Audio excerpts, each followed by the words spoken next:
Hi, I'm Atia. Hi, I'm Stevie. And today we're going to talk about living with bipolar. Am I? I don't know.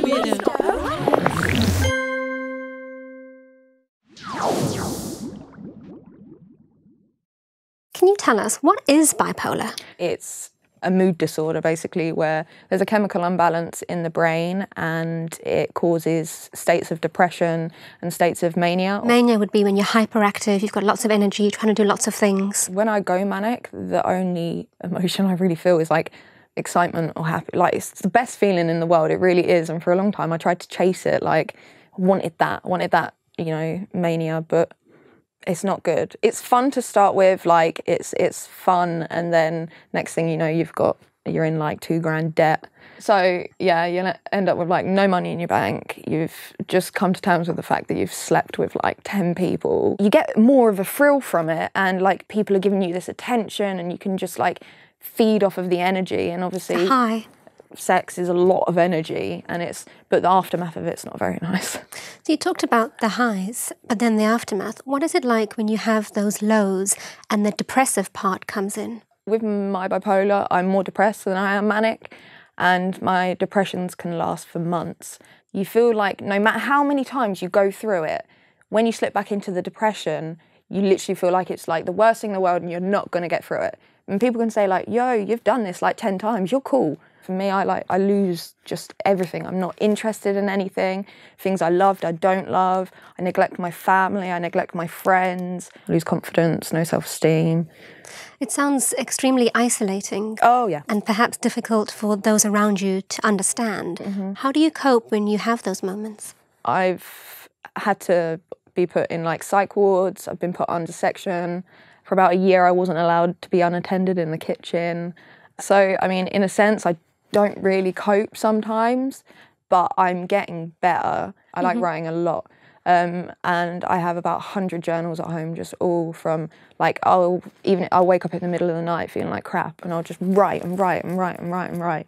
And then I'm like, okay, I feel a bit better now. Writing is a really, really good way to make sense of what you're feeling. Mm-hmm. You can track your emotions. You can track the times when you felt better or worse. And it's a really good way to express yourself. There's like mood tracking apps.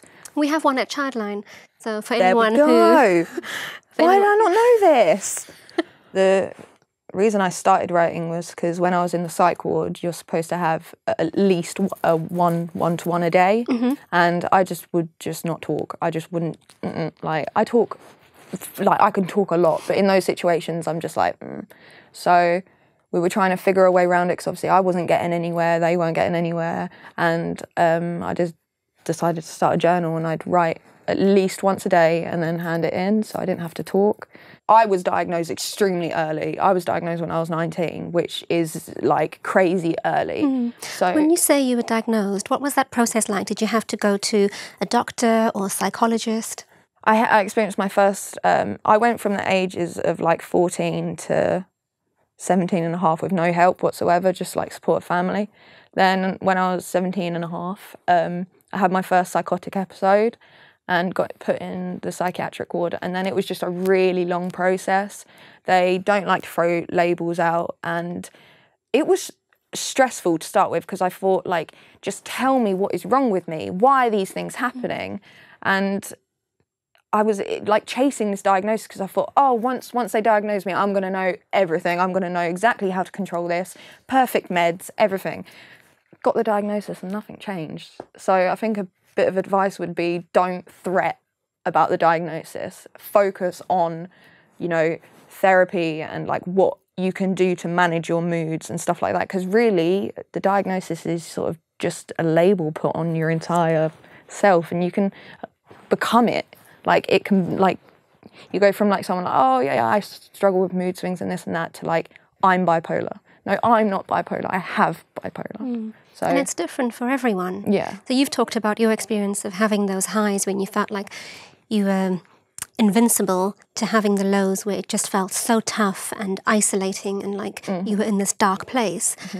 But everyone's experience is different. And I think that's the really key thing for people to understand, that one, if you're having these types of moods which are up and down, it could be for a number of reasons. Oh, yeah. It could be a number of mental health issues. But the only way to find out for certain is to spend some time with the doctor, to see a psychologist, to see a psychiatrist, or get some medical advice, and then work out what's best for you. It could be different types of therapy. It could be some type of medication. It could be seeing a counsellor. It could be advice like what you've given of starting a mood journal. Techniques I use, first is to be honest.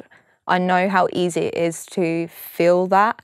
They could then notice. So if you're drinking a lot, if you might be about to do something that's dangerous, they could stop you or they could help you with your decision making. Yeah. If I'm still in the stage where I know that I'm manic, because it gets to a point where I don't think I'm manic, I'm just happy, I sit on the floor for the simple fact that it quite literally grounds you. Walking outside with bare feet.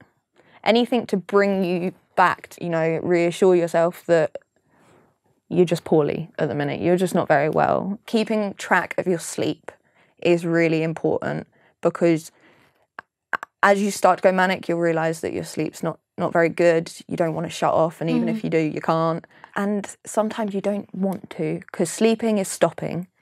And when you're manic, you don't want to stop. Stopping's the last thing on your mind.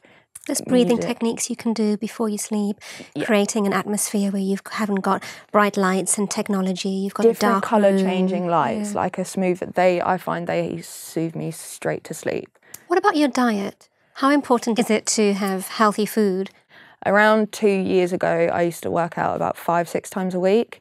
And my eating was a little bit better. I mean, it wasn't perfect, but it was better.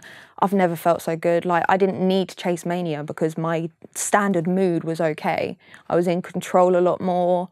I wanted to get better for the first time. There's so many benefits and to eating well and exercise. Yeah, you glow. And healthy food is tasty. Like, good food's tasty. Mental health is nothing to be ashamed of. If you broke your leg, you wouldn't be like, don't look at my leg, oh goodness, I've got a broken leg.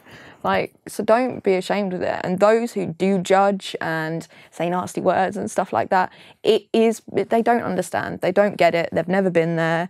And it's easier to sort of stick your nose up to it than it is to try and understand. So don't take it personally. Nothing anyone does is because of you. It's because of the reality they're living. And just, carry on, just keep going. Even when you feel like you don't want to, just keep going. What are some helpful things someone can do to support you? Being there, even if it's on the end of the phone, a text, to try to be understanding. Like, if I can't take your phone call, it's nothing personal. I'm too anxious to speak on the phone right now. So one of the things I learned that I started doing, and it did actually turn things around for me, was writing "I am enough" on my mirror. It was after watching something by a psychologist called Marissa Peer, and she just explains how one of the biggest causes of depression is not feeling like you're enough, and the brain takes in everything. It takes in symbols. You don't know it, but your subconscious is constantly on the go, and it's a lot to process. A lot. And just by reading "I am enough," saying it over and over again. I started with it on my mirror. It's all over my flat now. It's in my mum's house, everywhere. Although you might read it and think, or you might not even read it. Your subconscious is. And those are 3 powerful words. Thanks so much for coming today. Thank you for having me. It's been really good. And we'll see you next time. Bye.